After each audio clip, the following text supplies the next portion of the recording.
Chapter 8. 6 Feet Under, 3 Towns Over. The kids spent the rest of the afternoon combing through dusty piles of old county records, desperately searching for anything that could help them make sense of Mr. Tolliver's cryptic utterance. Luca tried to shake the thought of Gran's basement, but his focus wavered. Explosives, messages hidden in jam, dossiers on various town figures, and a corkboard threaded with photos. Gran was the only family he had left. He still couldn't bring himself to believe the worst. But the old map with the symbol of explosives in town square made that difficult. As the sun began to set, the kids were no closer to the truth.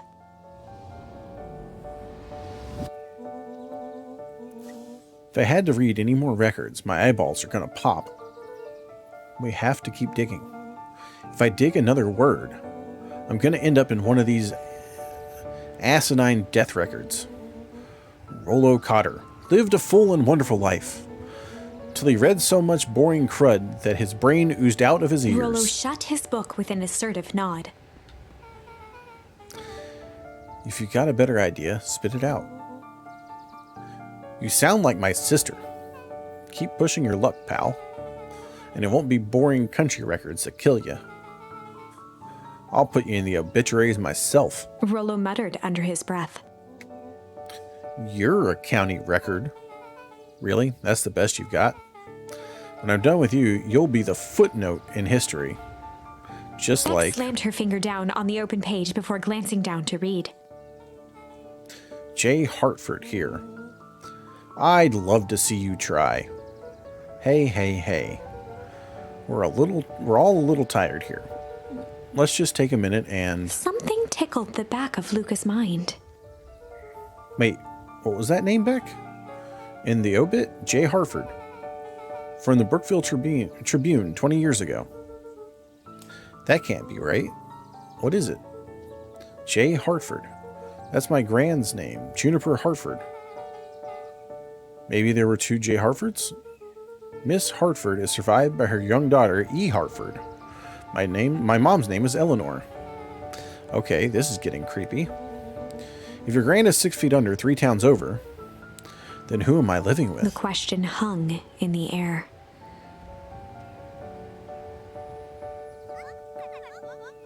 All right, gang, I gotta close up for the night. Beck rubbed her eyes.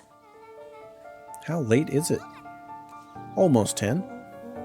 Oh, crap. Pa's gonna kill me. I gotta go. Yeah, my parents will be worried sick. Okay, let's meet up as early as we can at the festival tomorrow. What are you gonna do about the unconscious man in your basement? I'll think of something. Luca's heart was pounding as he approached the house. If he was lucky, Gran, or whoever it was, hadn't gotten back yet. And of course, there was Mr. Tolliver tied up and unconscious in the basement. Dealing with him would be the first order of business. Luca shook out his arms to calm his nerves before entering.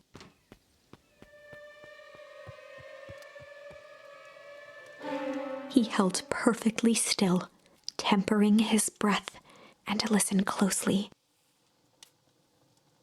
She was asleep. His only hope was that she hadn't found Mr. Tolliver before dozing off.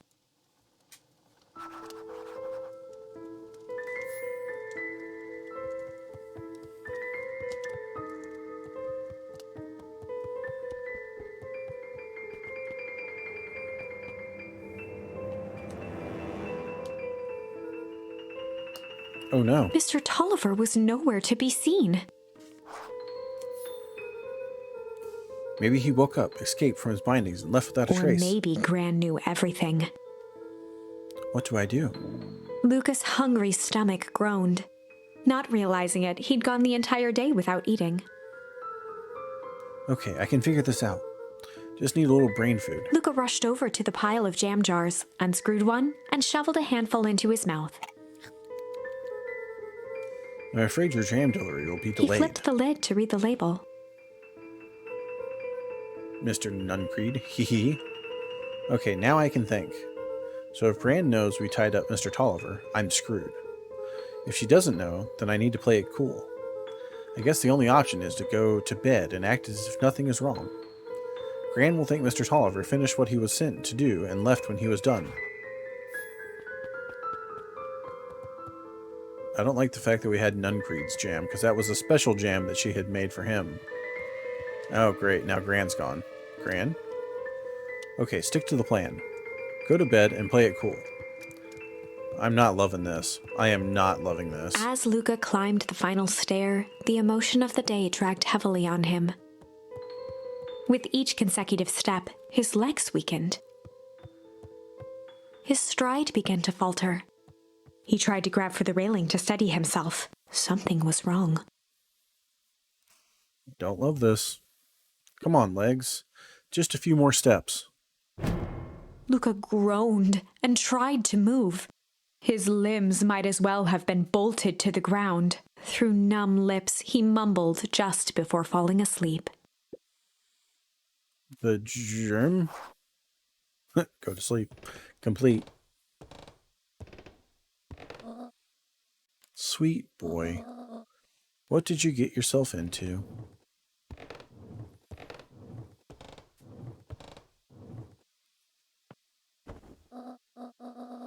Rest now, and let me handle everything.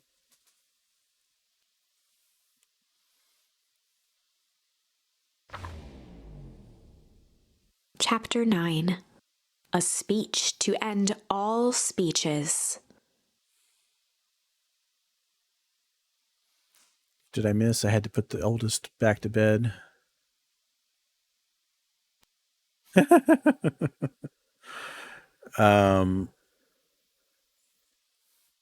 What was the last thing you saw?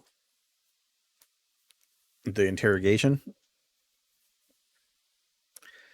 After the interrogation, they went to the library to research.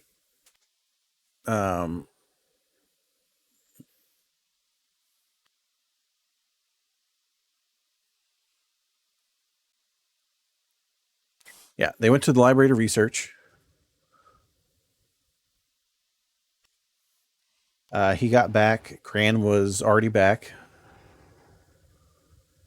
They didn't find anything at well, they did. They found an obituary for a J. Hartford, who was survived by E. Hartford.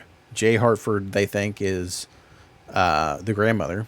E. Hartford, Eleanor Hartford, they think, is the mother. He came back to try and get Tolliver out of the basement. Came back. Granny was asleep in the living room. He went down to the basement and was going to release Tolliver. Tolliver was already gone. He realized he hadn't eaten all day. He wound up eating a handful of jam from Nuncreed's supply, and then went upstairs to go to bed and, act like nothing happened. And before he could make it to the bed, he passed out on his way there. And then Granny dragged you to bed saying, "Sweet child, what did you get yourself into? Sleep now, I'll fix everything." And then we're about to start chapter 9, a speech to end all speeches. Luca awoke to find himself face down in bed. I think it was something in the jam, because remember, there was a special, make sure that he gets the ones on the bottom. He moaned into his pillow. Why would Gran drug him? Or rather, why was she trying to drug Mr. Nuncreed? Shaking the questions from his woozy head, Luca snapped back to the matter at hand. Yeah. The festival.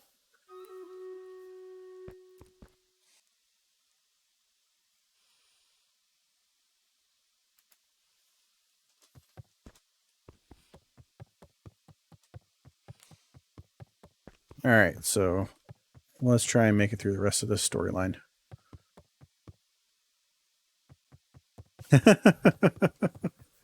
Perfect.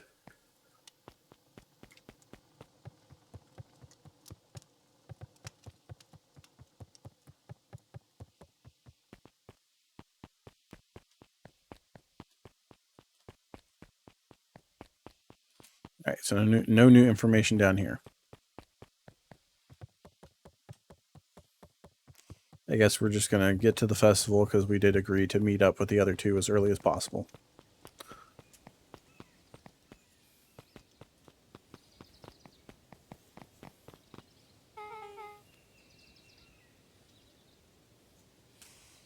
Where have you been? Gran put something in the jam. Yeah, we know. Secret messages for secret conspirators. Not this one. The one intended for Mr. Nuncreed. Put me to sleep. Whoa, ho ho. Sly devil. Sly, nice. I think she's trying to remove him from the equation. He might be in danger. Have you found anything? We looked around, but haven't seen anything odd. Your Gran is nowhere to be found. But Mr. Nuncreed is just loafing around waiting for the speech. What speech? Mayor Gus just got up on the podium. Everyone is gathering at the stage. Let's get moving.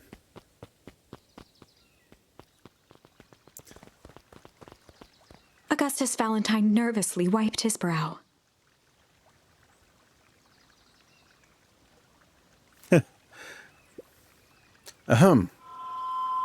Is this thing... hello, Beacon Pines. I'm Augustus Valentine, your mayor, and I suppose you already know that. Oh yes, before we get started, I just wanted to take a moment to recognize someone who couldn't be here today. This town wouldn't be here, or be where it is today without my father, Sharper Valentine. So I thought we could begin with a round of applause befitting such a great man. Even that's more than the old codger deserved. Gus cleared his throat and awkwardly loosened his tie. Right, where was I? William Kerr bounded on the stage with the energy of a preacher at a big tent revival. Gus Valentine, everyone. He gave Gus a hearty slap on the back and motioned him off the stage. Let's hear it for our mayor. What a great turnout. Ah, heck, I didn't prepare anything. But I suppose I could say a few words. Would be a shame to waste such a beautiful podium. Mr. Kerr pulled a thick stack of note cards out from his vest. Community, conviction, commitment. These are the things we celebrate at Perennial Harvest. For us, these are the pillars of the bridge to a better tomorrow. But I think it's time to add a new pillar. Change. Change is a powerful thing. It's inexorable, unavoidable, and undeniable. And I am dadgum thankful for it. Change is the reason we're all together today. It's hard for me to believe that it was only 4 years ago when fate brought me here. A simple business trip, which brought me to a small town, which would change my life forever. Mr. Kerr took a moment to survey the crowd. You know what? He wiped away a single tear. From the second I set foot in Beacon Pines, something about this place has held me captive. You see, change represents opportunity.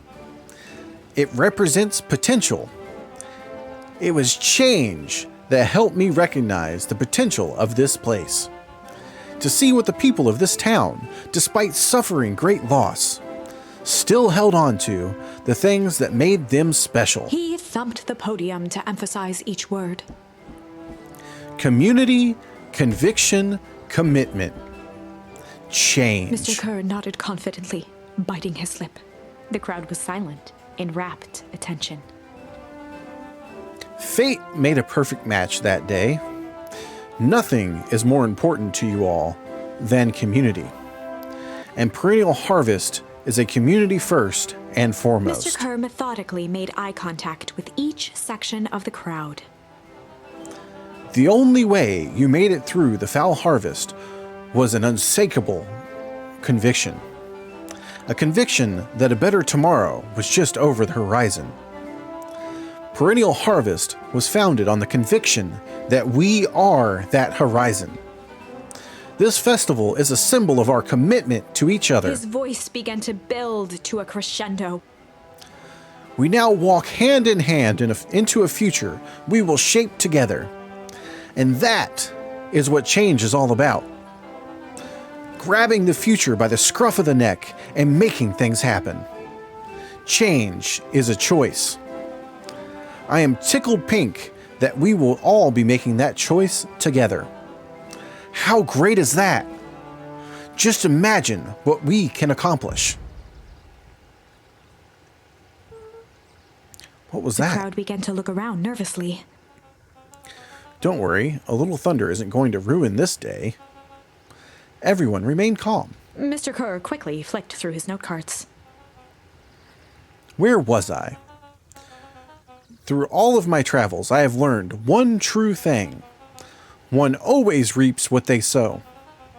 We have all planted a lot of good in this town. And so, it is with a happy heart that I can proclaim. He raised his hands up to the heavens. Our harvest awaits.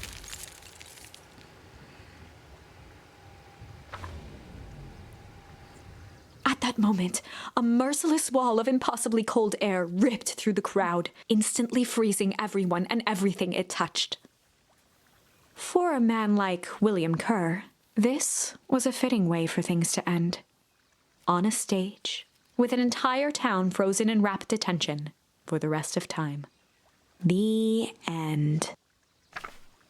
There's that ice again! Whenever I think we're getting close, it comes along and ruins everything! Maybe we should just quit? Maybe you should just close the book, walk away, and never think of me again. No, I don't mean that. We got a little closer this time. We just need to try again. Please.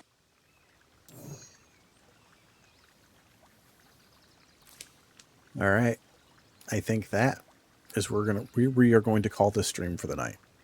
We are definitely coming back to this. I am super, super involved in this now. I am really digging this game, really digging this story. For now, we're going to go in and we're going to try a different interrogation method.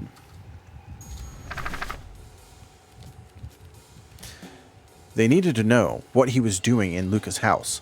After some deliberation, it was decided. We tried the hard cop. I think next we try the sly cop. They'd run the classic good cop, sly cop interrogation. Luca and Rollo ducked behind a barrel, leaving Beck to her task. With a few crisp snaps, she roused Mr. Tolliver. What? What's going on here? You're that Modwell girl. Please, call me Beck. Sorry about all Mr. this. Tolliver looked down and shifted a bit, testing his restraints. It seems there's been a mix-up. You see, I'm down here for the same reason you are. Juniper sent you here? Beck caught herself before letting the surprise manifest on her face. She'd already gotten him to reveal his relation to Gran. This was going to be easy. You know how Juniper is with her precautions. Operation Sparkplug has us all on edge. I guess she thought you needed some backup. But she sent a child? What better way to avoid prying eyes? Who would suspect a kid? I suppose that makes sense. Mr. Tolliver wriggled a bit in his restraints. Oh, I'm so sorry. Beck quickly removed the ropes. That had to be uncomfortable. A little, yeah. But you understand. We never know who to trust in this town. Mr. Tolliver rubbed the growing knot on his forehead. Very true. So it turns out we're both Beck here to... twirled her hand, as if to prompt Mr. Tolliver to finish her thought. destroy the evidence. Beck shook her head and clicked her tongue. Yep, the old gal is nothing if not thorough. Mr. Tolliver let out an amused huff in agreement. She sure is. Can't blame her, though. If anyone were to find out that we were going to destroy the source, well, we both know how bad that might be. No one will know anything once I finish cleaning things up down here. Beck was on a roll now, playing Mr. Tolliver like a fiddle. You're sure you can finish this up on your own? Juniper trusted me for a reason. You can leave the rest to me. Good. There's one more loose end I'll go work on. Loose end? Oh, it's nothing really. The other day, I had the radio on scan while restocking the candy shelf.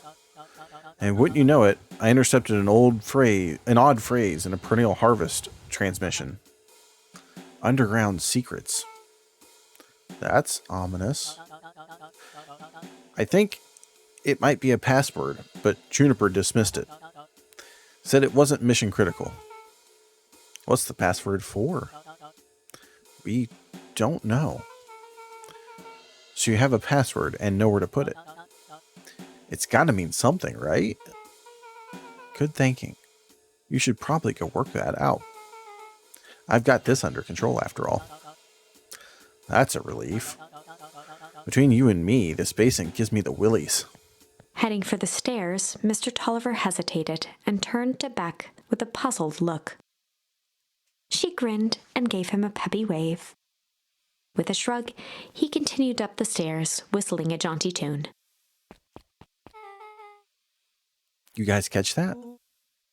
Sure did. This whole time, Mr. Tolliver's had a candy shelf.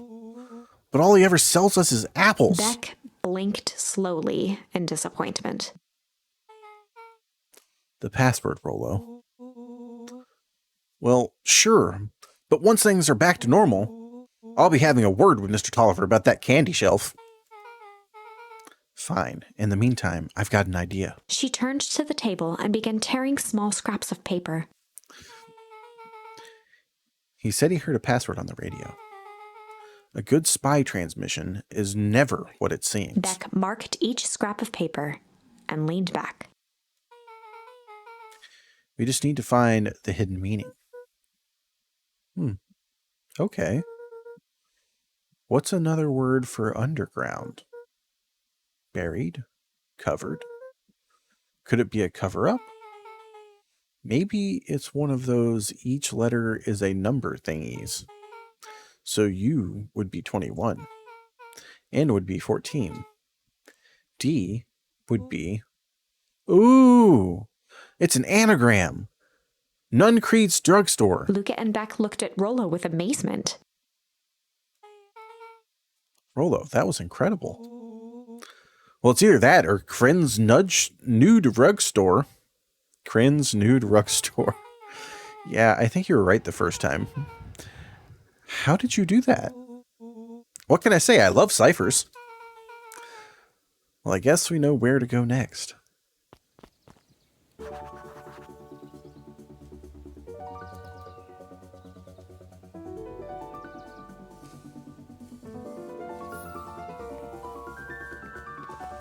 Well, this definitely feels like we're getting somewhere.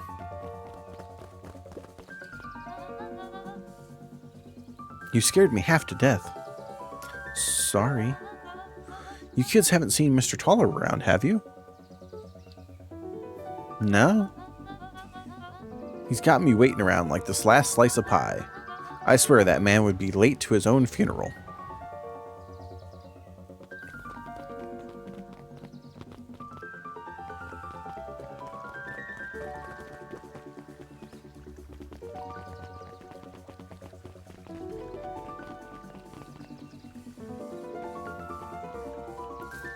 You know, so here's the thing to me.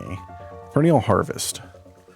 That symbol they have, I'm pretty sure it's, if not identical, really close to the symbol that we saw at the end of the video for the memorial for Spencer and the Valentine family.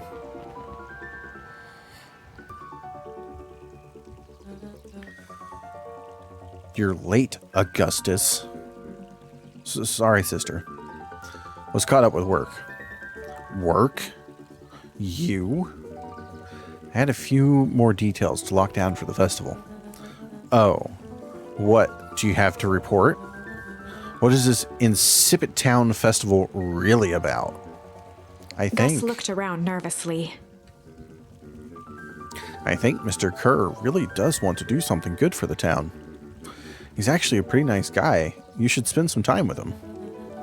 I didn't pull strings installing you as mayor so that you could make friends. Your job is to help me figure out what Kerr and Perennial Harvest true intentions are with this town. We have a responsibility. This is our father's town. Was. Excuse me?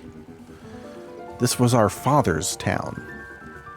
He's gone, Eris, and he isn't coming back. Father left us with nothing but problems. Mr. Kerr came here and offered to help us. We accepted that help. We didn't agree to turning Father's warehouse into a toxic dumping ground. That is just a temporary arrangement. The glow can be seen from our damned backyard. They are dumping their nasty little secrets on us. When this all inevitably goes wrong, who do you think will be blamed? Eris's cry hung in the air. We have no choice. We have a new choice to make now, sister. The town is going to change, whether we like it or not. Are we going to choose to be a part of that future, or be forgotten in the past? It's a shame. Father named you Augustus, but you will always be just a Gus. Good night, Eris. I'll see you at breakfast tomorrow.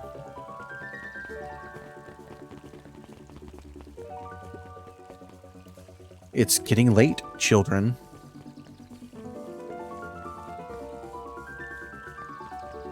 And I'm Kanye West. Laza, welcome in. Knowledge, he spat with a sneer. There exists a gulf between knowing something and being able to do a damn thing about it. I do hate it when the villain makes a good point.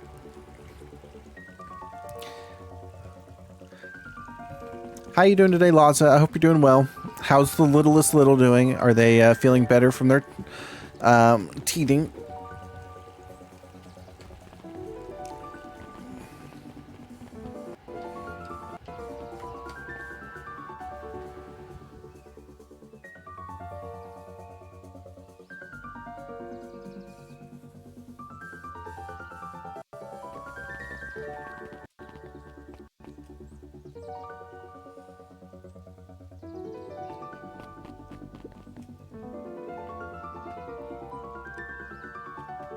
Aw.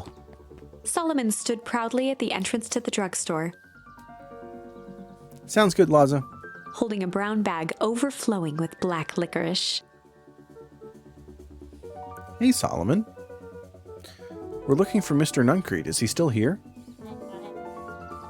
I'm afraid not. Then where'd you get the candy from? You might say we have an agreement. Solomon shoveled a surprising amount of licorice into his mouth. Sounds good, Laza. Thank you. Sometimes it's the small pleasures in life. Though we might not always have family to rely on, licorice has never let me down. Well, I can't say licorice would be my first choice, but whatever floats your boat. You can tell a lot about a person by their choice of confection. No? I guess. I like sour gobs. I'm certain you do. I always wondered why Mr. Nuncreed kept licorice in stock. You must eat enough of it to make it worthwhile. There are many ways to earn loyalty. For some, it's as easy as cold hard cash.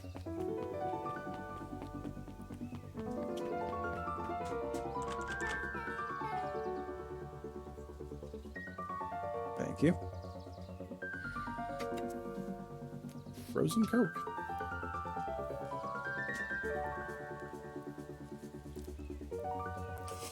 Well, he's right. It's locked. There's got to be more clues. Okay.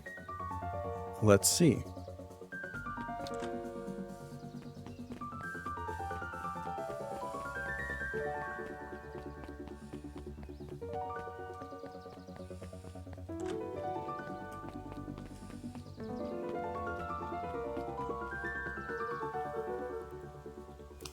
Have you ever seen anyone actually use this thing?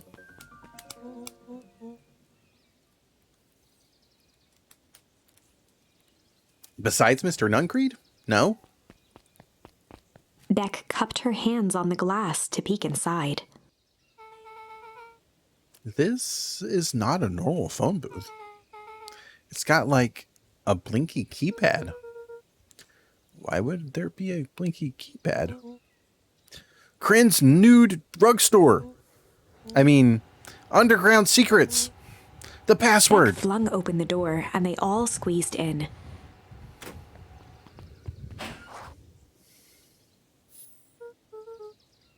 All right. Let's see here. Luca cracked his knuckles and entered the letters into the keypad. Underground secrets. Sounds like that did something. Great, now what? I guess we... The inside of the phone booth dropped loose from its shell. Without even the space to panic, they closed their eyes, held their breath, and accepted their fate. Suddenly, the chaotic descent slowed to an effortless landing. It was unclear where they ended up, but at least it was solid ground. The air was stagnant and smelled vaguely of chlorine. I knew it! You knew there was a secret hub full of strange tubes under the phone booth? Of course I did. Didn't I say that? No. I definitely thought it. Luca, do you remember when I said how cool it would be if the transdimensional conduits from Hank Atomic issue number 12 were real? Although, at one point or another, you said that about every technology ever discussed in Hank Atomic.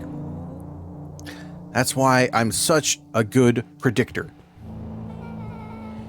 It looks like one of them has something written on them.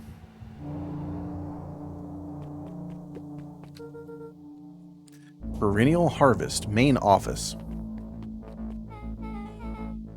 That's where my mom works. What does she do?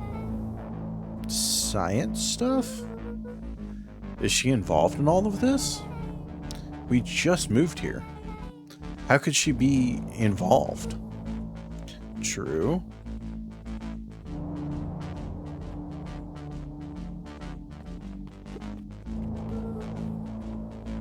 Mining Operations Alpha. You guys have mines here? Not that I know of. This town's is all farms and fertilizer. And a series of tubes? Pa always says you can only trust a miner up to the point when they hit gold. Not sure how that wisdom applies in this exact situation. That's the thing about Pa. You don't always realize what he means until it's too late.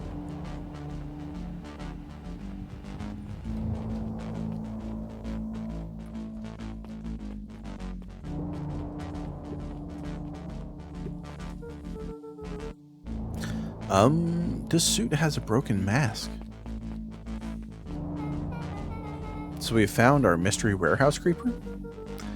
We've at least found their hazmat suit. It feels like a Nuncreed and talks like a Nuncreed, or if it walks like a Nuncreed and talks like a Nuncreed, let's not jump to conclusions. Just saying. This game is adorable, and it's got a little bit of mystery elements, a little kind of a spooky nature to it. I'm loving it for a prelude to Spooky Month.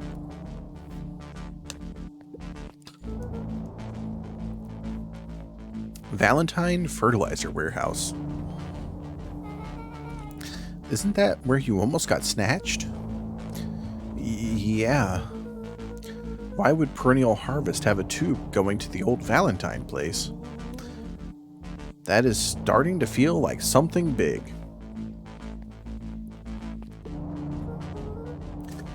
That's a lot of buttons.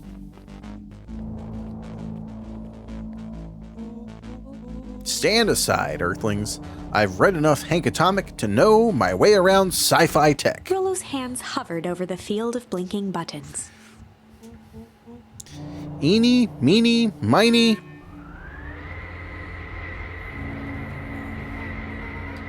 Vrolo, what did you do? Nothing! I didn't even move yet. What was that? Hide. Where? There's nothing but weird tubes down here. Just get back.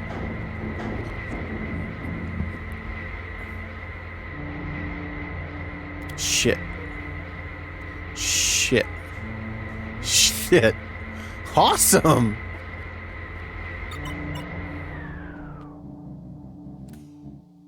You all need to come with me now.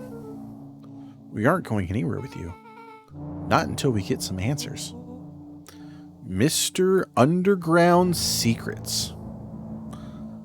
I told them it was an absurd password. But they love anything that makes them feel clever. That's no matter. If I can keep you hidden until after the festival, I might be able to save your skins. We don't care about our skins. Hold on now. I like my skin.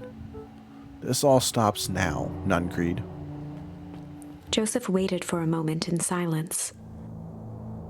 I wish I were a little better at voice acting, a little better at coming up with voices for things, because this would be a lot of fun to be able to do in voices. I'm trying to vary as much as I can, but I'm not super good at this.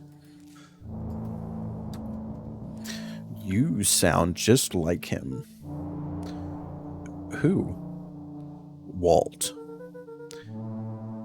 You don't get to talk about my dad. You know, your father and I were friends back before. He gestured toward the strange tubes. All of this. That's a lie. It's true. I used to bounce you on my knee. What happened? Same thing that always happens. Reality, complications, life. We were a team, Walt and I. An idealistic doctor and a bright-eyed pharmacist. About hell-bent on helping folks. So you were his sidekick? No. We were partners. We helped the patients. He helped the patients, and I helped him. Yep, total sidekick. Nuncreed let out a growl of a sigh. Luca, I need you to know this. I need someone to know this. One day, Sharper Valentine came to us. Says he's got an opportunity. He'd found something he didn't quite understand. And he was willing to pay us both handsomely to help him understand it. And my dad said no. Your father and I both believed in helping people. But the thing I could never get him to understand was it's a lot easier to help others if you help yourself now and then. Classic sidekick into villain plotline. Walt loved being righteous, almost more than he loved his family. He was wrong about one thing, though. When he begged me not to take Valentine's offer, he said, Joseph, if a person says yes one time to Sharper Valentine, he'll make sure they keep saying yes to him until the day he's dead and gone. He shook his head wistfully. Sharper's long gone, but he's still got me saying yes. Is there a point to this sob story? Not really, no. Just an old man trying to delay what needs doing. Nuncreed took a menacing step towards the children. I tried to keep you safe. I tried to keep you and Juniper out of this. but you forced my hand. Luca began to laugh. What? You really don't know. My gran isn't out of this. She's been scheming right under your nose. Juniper? Seems like she was planning on crashing the town's party. She's going to disrupt the festival? Why would she do this? The color drained from Nuncreed's face. How does she know? Apparently she knows a lot of things. What? Let's just say this isn't the only underground layer we've busted into today. And honestly, here it's way cooler. She's got maps and explosives and bad intentions, big man. Nuncreed grabbed Luca by the shoulders. His eyes were frantic. You need to tell me what she's going to do right now. She doesn't understand what it is she's messing with. Tell me now. She's in danger, boy. I don't know. She had a map with a mark on the fountain in town square. The fountain? But why would... A jolt of realization struck Mr. Nuncreed. She knows about the source? What the heck is the source? If she tries to destroy the source, it could catalyze and... Dear God, she's going to freeze us all.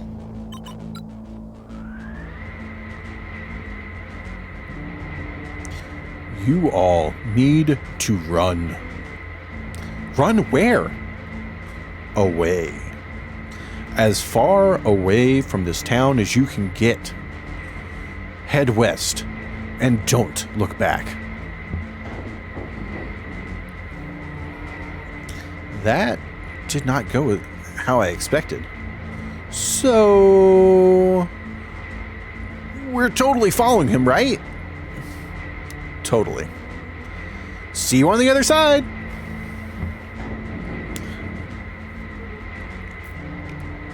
You good?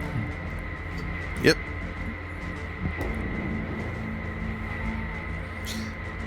I love this town.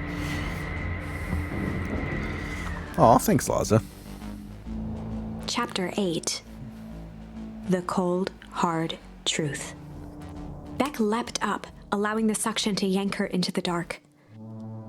Dimness eclipsed around her like the shutter of a camera as she seemed to cover great distance in mere moments. Her only points of reference were glints of upcoming turns, which approached with frightening speed, only to carry her gracefully along. She heard the tinny, distant echoes of Rollo's glee. Once she stopped fighting against it, the ride was impossibly smooth. Then, all of a sudden, as if minutes had passed in an instant, light blazed into view. A burst of wintry air snuffed across her face, and she was flung out into the cold.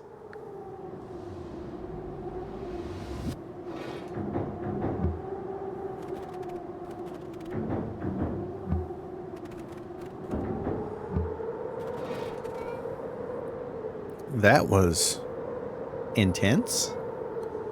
Yeah. I think I might have parted with some fluids in there. Any idea where we are? Somewhere cold? Doesn't look like it's got, doesn't look like it got on any of us.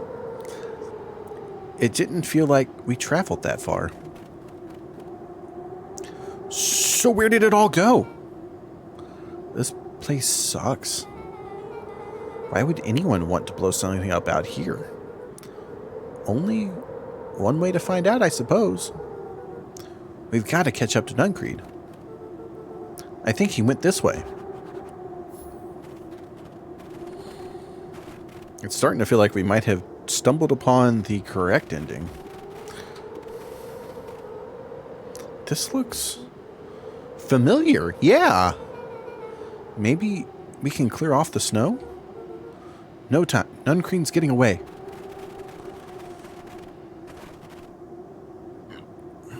This looks an awful lot like their sound, but frozen.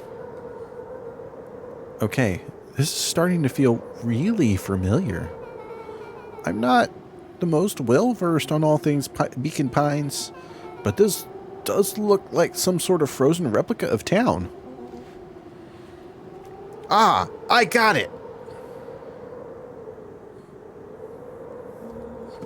It's so obvious now. Mr. Nuncreed is an alien. Well, hello there, Reaper Man. This reminds me, I have not added your sound. I will do that.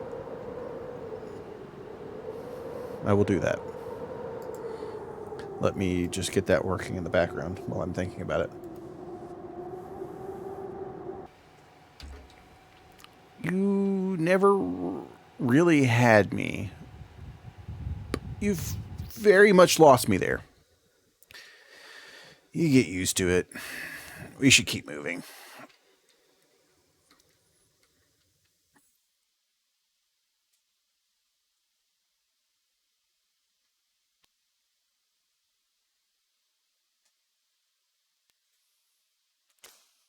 I could hear it before you turned it on. I'm confused. Hear what?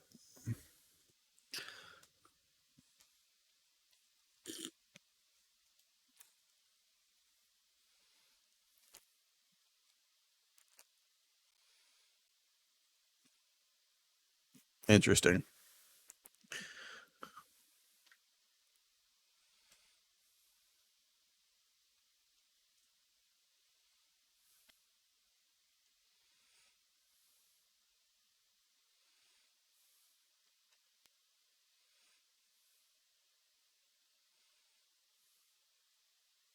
You can't hear game sound?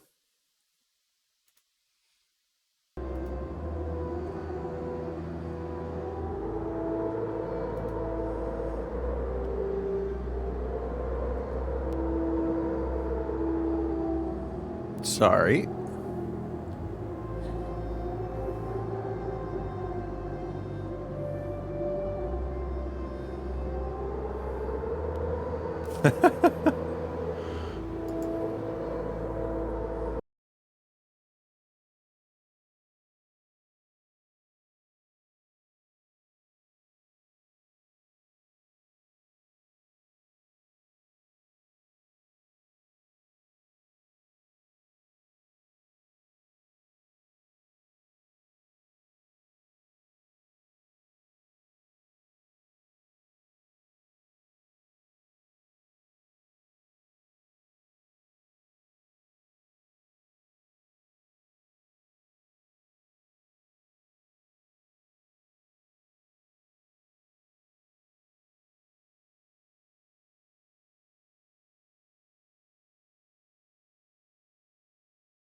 Gran only had time to spin around and run to Luca.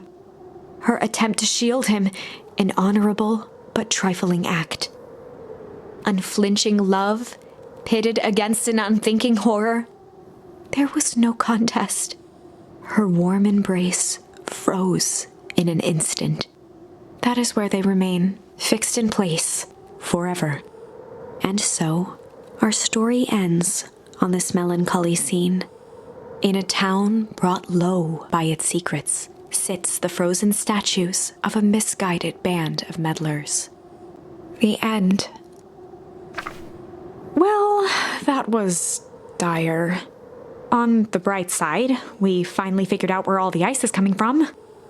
Now, we just need to find a way to deal with a mystic, unfathomable force of nature. All right, so that's all the options we have left going that way as far as this choice goes.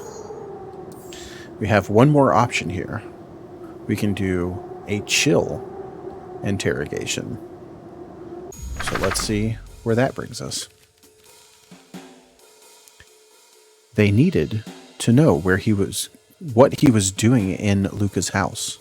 After some deliberation, it was decided. They'd run the classic good cop, chill cop interrogation. I'll handle this. I just gotta play it cool. Luca walked calmly to the light switch, flicking it off and on a few times. Mr. Tolliver shook his head, gathering his wits. Golly, I sure got my bell rung. He looked over to find Luca, who returned a calming grin. Sorry, Mr. Tolliver. This is all a big mistake. Luca, what's going on here? Why do you have me strapped down? No one's fault, really. Rollo just got a little startled. Rollo's here? Rollo and Beck emerged from hiding to give a timid wave. Well, all right. Mistakes happen. You kids gave old Hiram a good scare.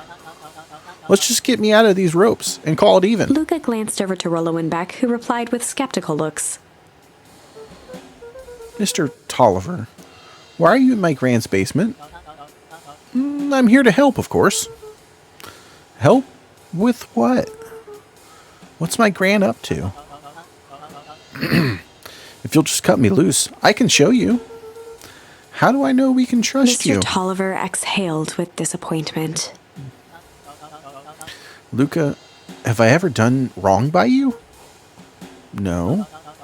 And since your gran moved to town, haven't I been nothing but welcoming? Yeah.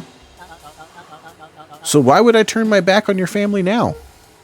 It's just, all this stuff seems pretty weird. A board with names of people from town? An archive of my dad's old disturbing patient notes? Luca gestured to the corner. Barrels of explosives? I can explain everything. You just need to untie me. You kids deserve an explanation. Luca looked again to Rollo and Beck. This time they shrugged. Luca began to slowly loosen the bindings. Mr. Tolliver gently rubbed his wrists. That's a good lad. This will all make sense in time. He edged imperceptibly toward the stairs as he spoke. You see, this town has secrets, Luca. A very dark past indeed. Before the kids had even noticed his movement, Mr. Tolliver was at the light switch. A past that must be brought He to... punctuated his final words by flicking the switch and rushing up the stairs. Light.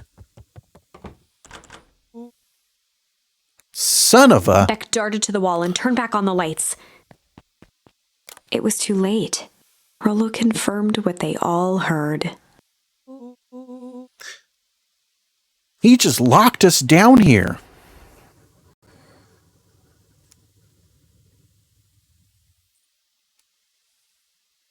Mr. Tolliver's muffled voice came from behind the door.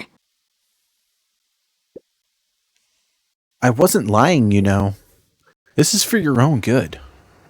You kids just keep tight down there and let the adults handle this. They looked bewildered at each other. Play it cool, huh? Not now, Beck. They heard the staccato thump of quick steps exiting the house. The kids looked down in resignation. This isn't how it goes in Hank Atomic. For some reason, they'd always assumed it was up to them to save their town. Luca opened his mouth, hoping to conjure some magical words to make this right. Only a hollow croak escaped. The end. Well, we certainly aren't going to find a grand resolution to our tale locked in a basement. Back to the drawing board. All right, so it looks like we're going to have to explore the other side of this tree now so that we can get more charms and come back to this. Because I'm pretty sure that this is the right path. We just need the right word to go here. That's not a fair end. You had explosives. I mean, you're not wrong.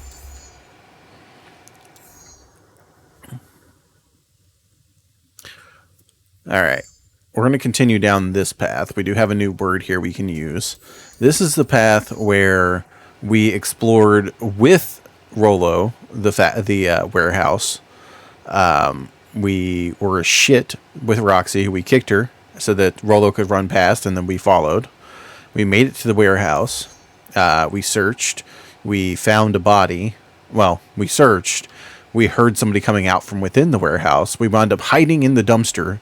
The man in the hazmat suit dumped a body into the dumpster on us.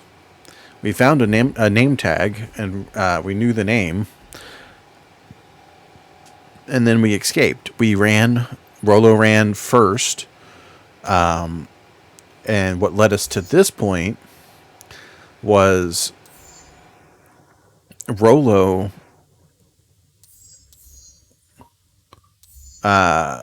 So what got us to this point exactly here was after that, the next day we met up with Beck. We became friends with Beck. They decided to come search for Rolo with us because Rolo disappeared. When he left first, we don't know where he went. Nobody knows. We kept getting mysterious calls from him. We thought that maybe he was underground. Beck helped us investigate, and we wound up running into these two bullies. We got into a fight with them. Beck decided to act strange, and maybe that would diffuse the situation. It didn't. We wound up pushing the bully into the muck. The muck transformed them into a monster. And then we wound up here at the end at the mission control at the treehouse. And the bully was there. They were transformed. And then the clipboards came because the clipboards had been chasing him, trying to ask him questions aggressively. And then the last thing we did was try and take them out with the mission control defense cannon, but it failed. And so we were being assaulted in the base as the story ended. So let's try a different way. Let's try getting out of this fight in a different way. Icky took a step towards Luca, his sneer lit by the glowing puddle. Beck could see tears welling in Luca's eyes, his fists clenched. Some things about Beacon Pines were very different from the city, but a bully from a hayseed town is really no different from a city bully. Well, time to bust out the tickles. Hey Tish, want to see something cool? Yup. Check it. Beck lunged forward and began to tickle under Tish's arms.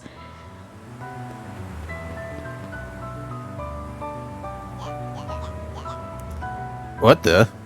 Tish, is she tickling you? Yup. Yup. Tears began to form in Tish's eyes as she gasped for breath between gales of laughter. Beck redoubled her efforts until Tish finally had had enough. What just happened? She seems nice. Sorry for the interruption. I think you were just threatening us? Iggy's eyes darted around, a realization dawning on his face that he was now outnumbered. I just remembered. I have somewhere to be. Uh-huh. See you around, new kid. Iggy kicked at the puddle before making his escape.